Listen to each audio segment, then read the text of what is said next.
Hello, welcome to Schlockinator's Deck Techs. This is going to be a deck tech of one of my two Pioneer decks that I own because my card store discontinued Modern in support of Pioneer because no one plays Modern. How sad. The deck I have today to showcase to you is Mono Red Vampires. Mono Red Vampires is an idea that I had many times before in the future. However, I didn't actually go through with it because there were never quite enough decent vampires. Now with the new Innistrad sets, that has changed. So, without further ado, to not waste too much time, because my cameraman looks like he's about to die on me. We'll start off with the creatures. First off, I'm running a full playset of Voldaren Epicure. Voldaren Epicure, if you want to read it, I'll read it out loud. Voldaren Epicure enters the battlefield. It deals 1 damage to each opponent. Create a blood token. Blood token is an artifact with pay 1, tap, discard a card, sack this artifact, draw a card. This card does burn damage. You can swing with it potentially. It's a vampire. It sees a lot of play in different aggro decks and other various strategies looking to get in damage quick. We're going to take advantage of the fact that it's a vampire. We have 4. The next card that we have 4 of, and a new card to add, is Falconwreath Pit Fighter. Falconwreath Pit Fighter is a 1-mana 2/1 vampire warrior with an ability that says red 1, discard a card, sack a vampire, draw 2 cards, activate this ability only if an opponent lost a life this turn. The ability doesn't really matter. The fact that it's a 1-mana 2/1 that's a vampire is pretty much what matters. So we're using it as like some kind of jackal pup-esque creature with upside. 4 of them, of course, because it's 1 mana. The next creature that we're running 4 of for 1 drop is Falconwreath Gorger. This has synergy with both Voldaren Epicure and Pit Fighter because it's a 1-mana 2/1 vampire berserker. And each vampire creature card I own that is not on the battlefield has Madness. The Madness cost is equal to its mana cost. If I discard a card with Madness, I can discard it into exile and then cast it for its mana cost. So, if I use a Blood, I can cast vampires for free when I use them as discard bait to draw stuff. It's pretty good. We're running this because it's a 1-mana 2/1. So now you see we have 12 1-mana threats, 8 of which are 1-mana 2/1s. The other one which does 1 damage when it enters. The next vampire we have is a full play set of Bloodthirsty Adversary, a new mythic from the set. It's a red 1 vampire with haste. When it enters the battlefield, you can pay red 2 any number of times. When you pay this cost 1 or more times, put a 1/1 counter on it for that many times, and then exile up to that many target instant or sorcery cards with mana value 3 or less from my graveyard. I may copy them and cast the copies without paying their mana cost. I'm running this because it's a 2-mana 2/2 vampire with haste. If you have 5 mana in total, you can get an instant or sorcery back for free from your graveyard. So it's kind of nice for that, but it's mainly in there because it's a vampire.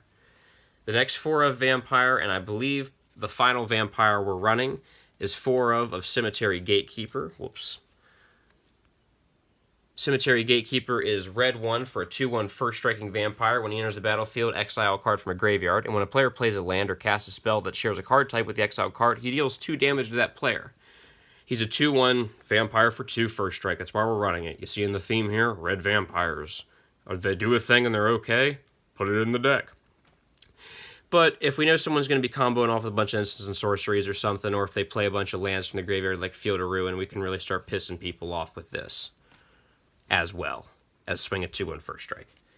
The next up was be our Honorary Vampire. It's a red deck, so I'm running 4 of Bonecrusher Giant. You can stomp as an instant speed adventure to remove a threat, and then you play it later as a 4/3 for 3 mana that when someone targets it with a spell, they take 2 damage. It's fucking insane. I don't know how else to describe it. If you don't know Bonecrusher, you've been living under a rock. I love and I hate this card because it's the definition of pushed, but also enjoyable to play. This card attacks, it blocks, when it targets, it does damage, it removes threats, it does damage to the face, it nukes fogs, it does like 6 things in one, if not more. It's insane. Those are all the creatures except for 1. Moving on to the instants and sorceries, we have why I wanted to build red vampires years ago all along. 3 of this sorcery called Stensia Banquet. Red 2, Stensia Banquet deals damage to target opponent equal to the number of vampires you control. Also draw a card. So only 3 because it's a 3-mana sorcery. But you see we have 1, 2, 3, 4, 5, 6, 7, 8, 9, 10, 11, 12, 13, 14, 15, 16, 17, 18, 19, 20 vampires in the whole deck. That's insane.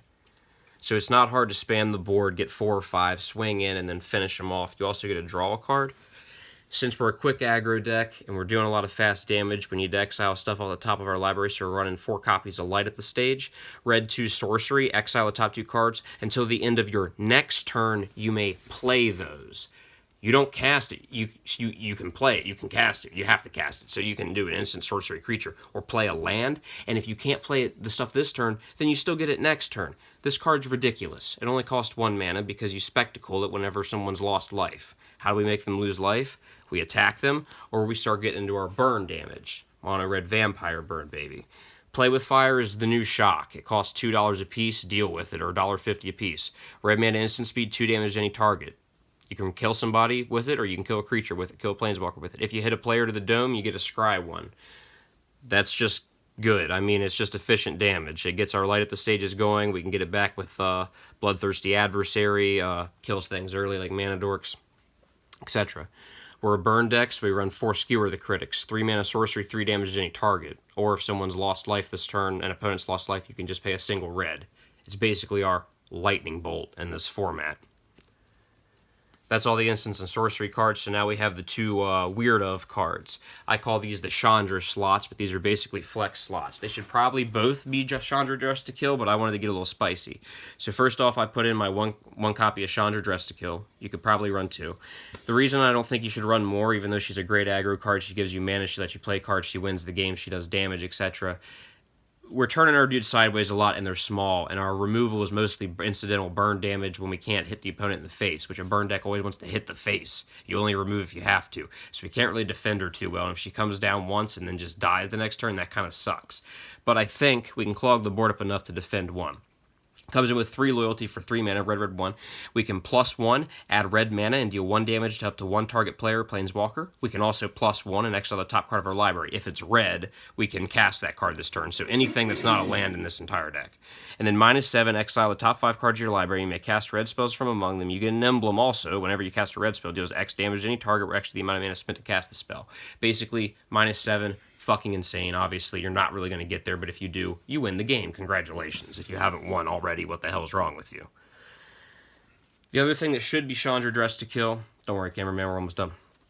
The other thing that should be Dress to Kill but isn't is my choice of Chandra Fire of Kaladesh. I tested out Torch of Defiance, but 4 mana is too much because we have 19 lands, and you'll see that a lot of the times in hands it's hard to get to that 4 mana, even with the filtering from blood tokens. Chandra Fire of Kaladesh is a creature. It's our own... Sorry. Zach, shut up. Sorry. Thank you. Now this will be really cringy for anyone that got that far. I appreciate you.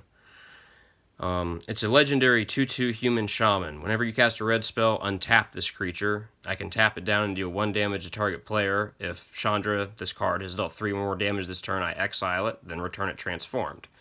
You can get through attacking, or you can just tap it down to ping 3 times. 4 loyalty, Chandra Roaring Flame. +1, you deal 2 damage to a player. -2, you hit a creature for 2. -7, deals 6 damage to each opponent. Now they get an emblem at the beginning of their turn, they take 3 damage. Basically, you play this on turn 3, and then with Light at the Stage and other quick drops, you tap it down for some damage they can't do anything about. You get in easy, and then you flip it, and you finish them off or take a creature out. In theory. I need to test it out. Next, we have 19 lands, keeping it pretty simple. We have the new Sokenzen. You can channel it for 4 mana, discarding it and getting 2 spirits, or it taps for red. 3 Den of the Bugbears. If you have 2 or less lands, it enters fast. Otherwise, it comes in tapped late. It becomes a 3/2 goblin for 4 mana, and then when it leaves a 1/1 goblin behind. This is just a good red land, you run it. And then I chose to run 3 Castle Embriths because... you can pay. It enters tapped unless you have a mountain. We have a nice amount. But it taps for red, or you can pay red 1 and tap it, and all your creatures get +1/+0 to in a turn, so you can get that little bit extra damage in you need. We have 3 Snow Mountains to trick people into thinking we're a snow deck if we beat them fast, and force them to think they need to bring in Redain, even though Redain would be good anyway. And then 1, 2, 3, 4, 5, 6, 7, 8, 9 regular mountains for 12 basics in total. I think that mono red vampires will be good at taking people by surprise and be able to race other aggro decks decently well while being able to grind just a little bit of value to possibly go over the top. It's weak against stuff like Supreme Verdict, Meat Hook, and other Wrath effects, Anger of the God as a sweeper in the festivities, Goblin Chain Whirler and the like, but that's what you get for playing such an aggro deck. I just wanted to try to be a little different, but I realized that cramming too many red vampires kind of sucked, so I added Burn. Tell me what you think in the comments below if you wish, and well, maybe I'll do another one of these sometime.